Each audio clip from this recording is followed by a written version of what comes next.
Sepa el mundo que existe un gran Rosas, el baluarte de nuestra nación, y contentos con él moriremos defendiendo la federación. Cancionero Federal. Bienvenidos y bienvenidas a un nuevo video de Historia en Pantuflas. En esta oportunidad los invitamos a que nos introduzcamos en lo que es el Día de la Soberanía Nacional, el 20 de noviembre, que conmemora la batalla de la Vuelta de Obligado, que veremos acá junto con otras cosas para entender un poco de qué va esta efeméride nacional. En la década de 1840, el actual territorio argentino estaba organizado como una confederación. Cada provincia era en teoría un estado autónomo que gobernaba en su territorio como si fuese soberana. La realidad es que dentro de la confederación, la provincia de Buenos Aires era la más poderosa. Su gobernador era Juan Manuel de Rosas. Rosas había asumido como gobernador de Buenos Aires en 1829, cuando la Sala de Representantes de la provincia le había otorgado facultades extraordinarias para apaciguar la campaña bonaerense y los conflictos con el unitarismo. Cuando hablamos de facultades extraordinarias, hablamos de la supresión de las libertades individuales. Como comandante de las milicias de campaña, Rosas tenía un poder militar y un prestigio mayor al de otras figuras del momento. En 1831, por otra parte, Buenos Aires, junto con las provincias del litoral, Corrientes, Entre Ríos y Santa Fe, firmaron el Pacto Federal que otorgaba al gobernador de Buenos Aires, es decir, Rosas, la facultad de representar en el exterior al conjunto de las provincias que integraban la naciente Confederación Argentina. En 1832, el mandato de Rosas terminó y la Sala de Representantes decidió no otorgarle nuevamente las facultades extraordinarias. Rosas, entendiendo que la situación conflictiva en el territorio no había finalizado, se negó nuevamente a asumir como gobernador.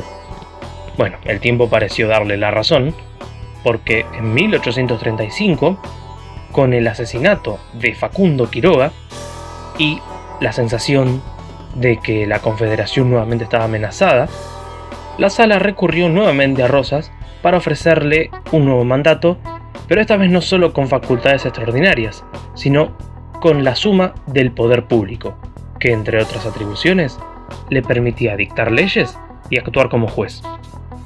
La economía de la provincia de Buenos Aires era mayoritariamente ganadera y se beneficiaba del libre comercio con las potencias mundiales, pero sobre todo con Gran Bretaña, con quien desde 1825 había firmado un tratado de amistad que le otorgaba beneficios comerciales a los ingleses. Este sistema económico ahogaba las economías de las demás provincias porque sus productos no podían competir con los importados y Buenos Aires era el único puerto del país habilitado.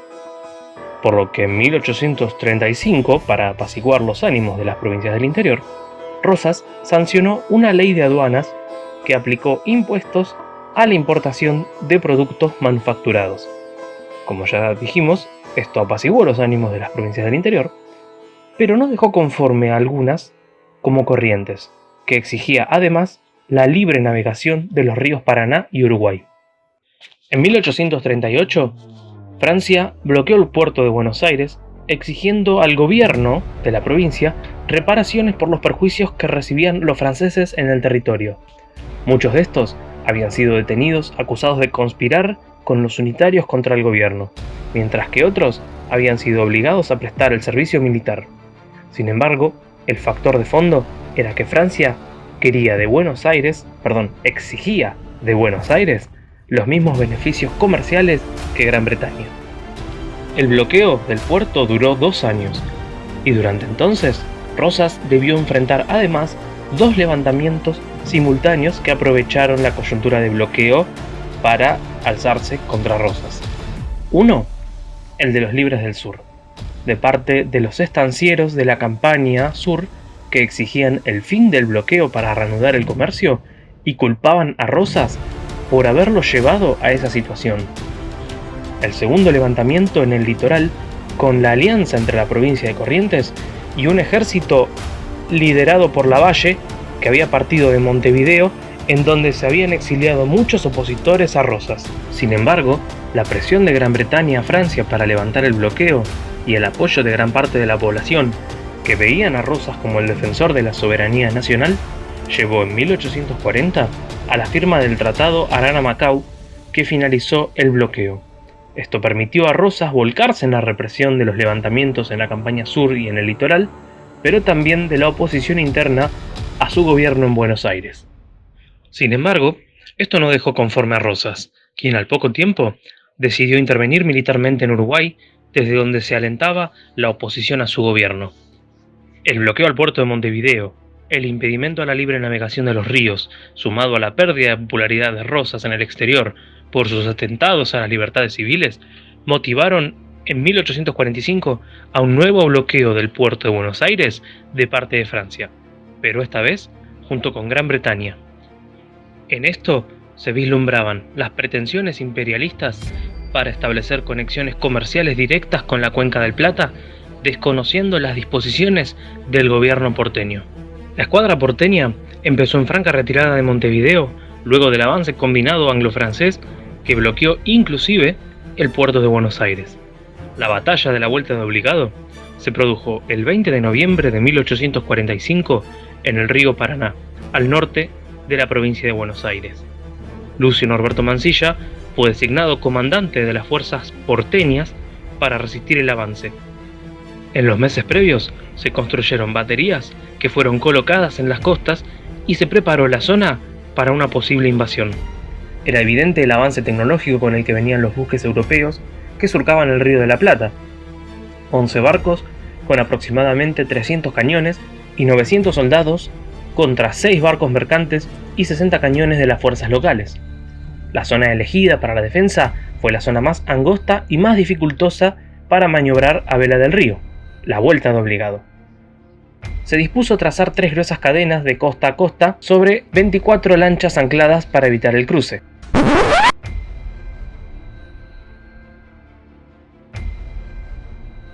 En la zona alta se montaron 4 baterías artilladas con 30 cañones y 160 artilleros. En las trincheras había 2.000 hombres de infantería y caballería y 2 batallones del regimiento de patricios. Los intercambios de fuego comenzaron en el amanecer del 20 de noviembre. Las baterías locales estuvieron en inferioridad tecnológica y cuantitativa. Luego de 2 horas se dieron los primeros desembarcos y los enfrentamientos a bayonetas, saliendo gravemente herido el general Mansilla. Cuando ya la defensa era muy frágil, los invasores se atuvieron a cortar las cadenas a martillazos e incendiaron los lanchones que la sostenían. La diferencia fue muy clara. Las fuerzas porteñas tuvieron 250 muertos y 400 heridos, mientras los atacantes 26 y 86 respectivamente, sumado a varias naves dañadas. Al poder seguir su rumbo por río arriba, los europeos se adjudicaron la victoria, pero las escaramuzas continuaron en la zona hasta muy avanzada la noche. De hecho, la flota anglo-francesa sufrió ataques constantes durante el resto de la travesía por parte de las poblaciones ribereñas. Logró, eso sí, algunos intercambios comerciales en corrientes e incluso algunas naves continuaron hasta el Paraguay, pero los resultados fueron escasos. Sumado a todo esto, las presiones de los comerciantes ingleses aceleraron el levantamiento del bloqueo por parte de Gran Bretaña. De allí firmaría con Buenos Aires el Tratado Arana-Southern en 1847, acompañados de nuevos acuerdos comerciales. Sin Inglaterra apoyándola, Francia haría lo mismo un año más tarde, dando por concluido el proceso con el Tratado Arana-Lepredú en 1850. A pesar de que la batalla de la Vuelta de Obligado fue una derrota militar en sentido estricto para la Confederación, el resultado del bloqueo significó una victoria diplomática. Simbólicamente, Rosas se erigió como el defensor de la soberanía nacional, consolidando su poder local y exterior durante algunos años. Tanto Inglaterra como Francia se vieron obligadas a reconocer en el gobernador de Buenos Aires la figura de representante internacional de la Confederación Argentina. Inclusive desde Francia, el mismo José de San Martín habría denunciado los atropellos europeos sobre la soberanía local y arengaba a Rosas a resistir la invasión. Sin ir más lejos, al morir San Martín dejó sentado en su testamento que el sable que lo acompañó en su campaña libertadora le iba a ser legado al gobernador de Buenos Aires. Gracias por haberte sumado a este video. Te invitamos a que te sumes al próximo, en el que discutiremos cómo se conformó al día 20 de noviembre como Día de la Soberanía Nacional y los debates historiográficos que hubo alrededor de ello.